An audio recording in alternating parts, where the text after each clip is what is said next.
Hi, thank you for joining me for Alice's Adventures in Wonderland. Today we're going to be reading from Chapter 8, The Queen's Croquet-Ground.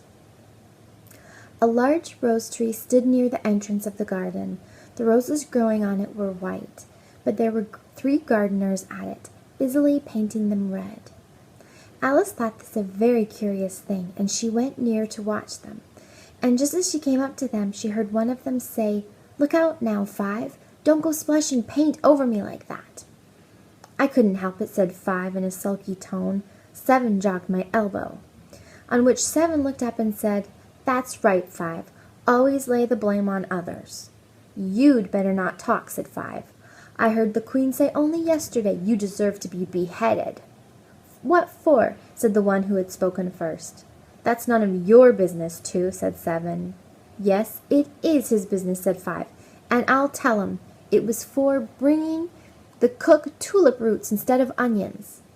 7 flung down his brush and had just begun, "Well, of all the unjust things," when his eye chanced to fall upon Alice as she stood watching them, and he checked himself suddenly. The others looked round also, and all of them bowed low.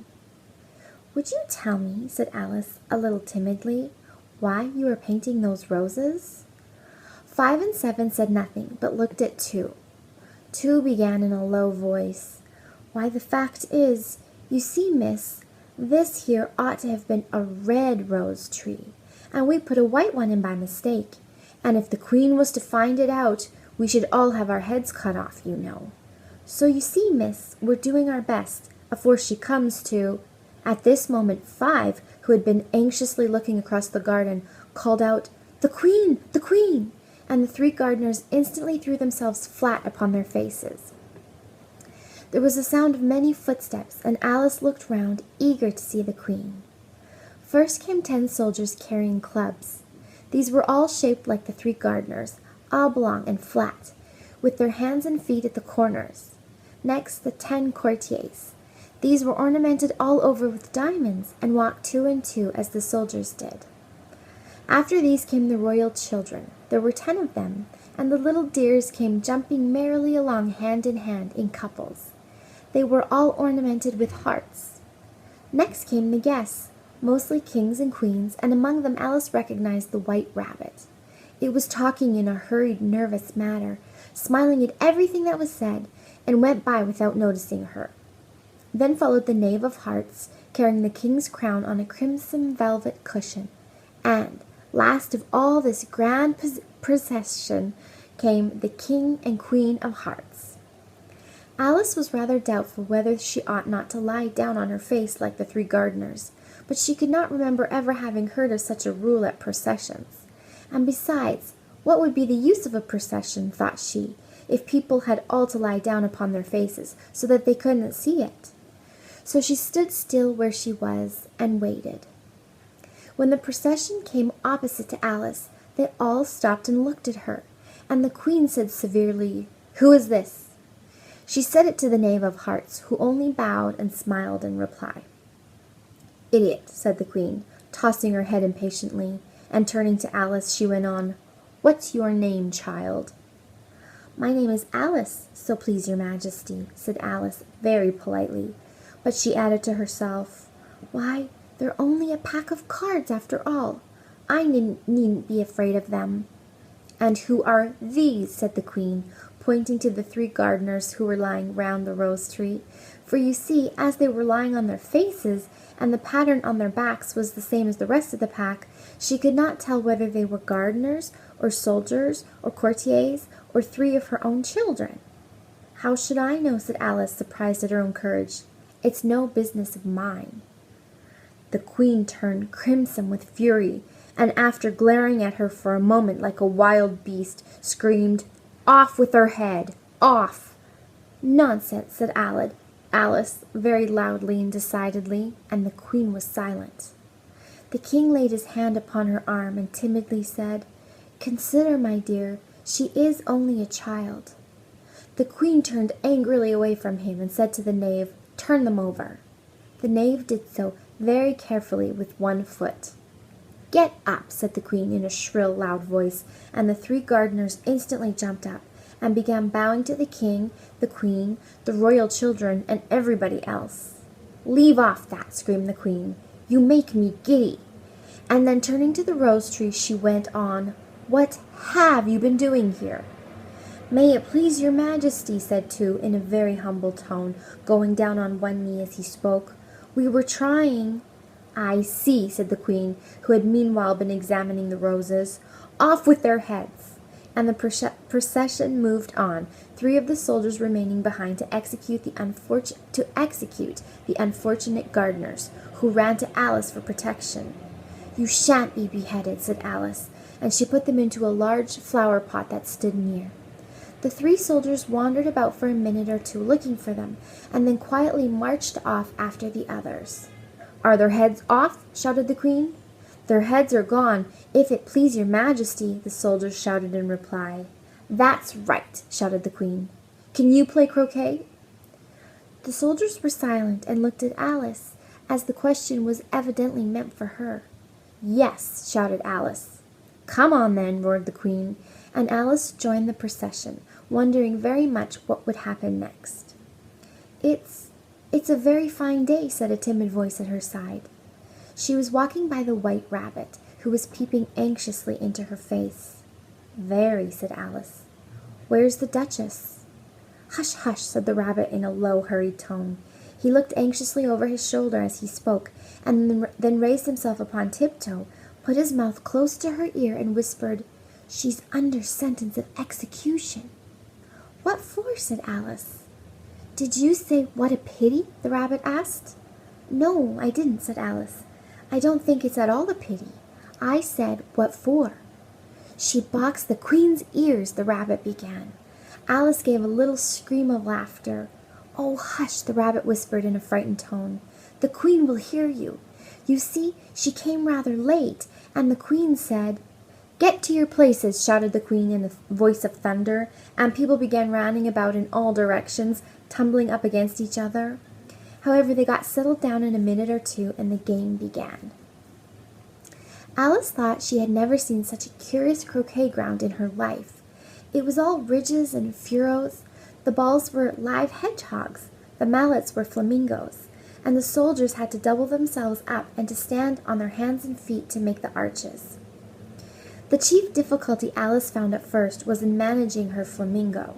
She succeeded in getting its body tucked away, comfortably enough, under her arm, with its legs hanging down. But generally, just as she had got its neck nicely straightened out and was going to give the hedgehog a blow with its head, it would twist itself round and look up in her face with such a puzzled expression that she could not help bursting out laughing. And when she had got its head down and was going to begin again, it was very provoking to find that the hedgehog had unrolled itself and was in the act of crawling away.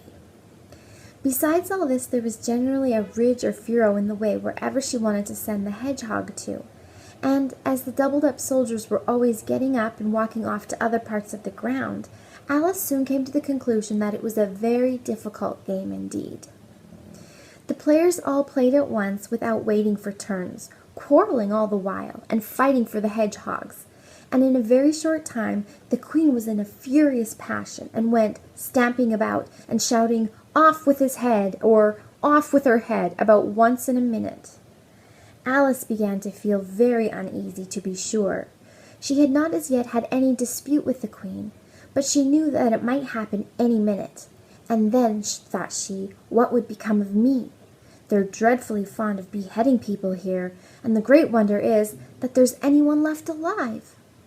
She was looking about for some way of escape, and wondering whether she could get away without being seen, when she noticed a curious appearance in the air.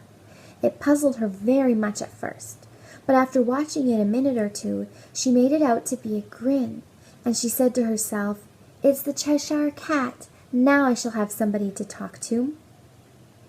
"How are you getting on?" said the cat, as soon as there was mouth enough for it to speak with.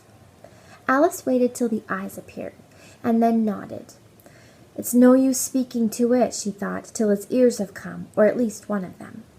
In another minute the whole head appeared, and then Alice put down her flamingo and began an account of the game, feeling very glad she had someone to listen to her. The cat seemed to think that there was enough of it now in sight, and no more of it appeared. "I don't think they play it all fairly," Alice began, in rather a complaining tone. "And they all quarrel so dreadfully one can't hear oneself speak. And they don't seem to have any rules in particular. At least, if there are, nobody attends to them. And you've no idea how confusing it is, all the things being alive. For instance, there's the arch I've got to go through next, walking about at the other end of the ground. And I should have croqueted the Queen's hedgehog just now, only it ran away when it saw mine coming." "How do you like the Queen?" said the cat in a low voice. "Not at all," said Alice. "She's so extremely—" Just then she noticed that the Queen was close behind her, listening, so she went on, "Likely to win, that it's hardly worth while finishing the game." The Queen smiled and passed on. "Who are you talking to?" said the King, going up to Alice and looking at the cat's head with great curiosity. "It's a friend of mine, a Cheshire cat," said Alice. "Allow me to introduce it." "I don't like the look of it at all," said the King. "However, it may kiss my hand if it likes." "I'd rather not," the cat remarked. "Don't be impertinent," said the King, "and don't look at me like that." He got behind Alice as he spoke. "A cat may look at a king," said Alice. "I've read that in some book, but I don't remember where." "Well, it must be removed," said the King very decidedly, and he called the Queen, who was passing at that moment. "My dear, I wish you would have this cat removed." The Queen had only one way of settling all difficulties, great or small. "Off with his head," she said, without even looking round. "I'll fetch the executioner myself," said the King eagerly, and he hurried off. Alice thought she might as well go back and see how the game was going on, as she heard the Queen's voice in the distance, screaming with passion. She had already heard her sentence 3 of the players to be executed for having missed their turns, and she did not like the look of things at all, as the game was in such confusion that she never knew whether it was her turn or not, so she went in search of her hedgehog. The hedgehog was engaged in a fight with another hedgehog, which seemed to Alice an excellent opportunity for croqueting one of them with the other. The only difficulty was that her flamingo was gone across to the other side of the garden, where Alice could see it trying in a helpless sort of way to fly up into a tree. By the time she had caught the flamingo and brought it back, the fight was over, and both the hedgehogs were out of sight. "But it doesn't matter much," thought Alice, "as all the arches are gone from this side of the ground." So she tucked it away under her arm that it might not escape again, and went back for a little more conversation with her friend. When she had got back to the Cheshire Cat, she was surprised to find quite a large crowd collected round it.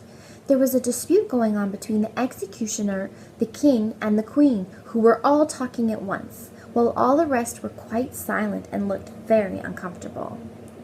The moment Alice appeared, she was appealed to by all 3 to settle the question, and they repeated their arguments to her, though as they all spoke at once, she found it very hard indeed to make out exactly what they said. The executioner's argument was that you couldn't cut off a head unless there was a body to cut it off from, that he had never had to do such a thing before, and he wasn't going to begin at his time of life.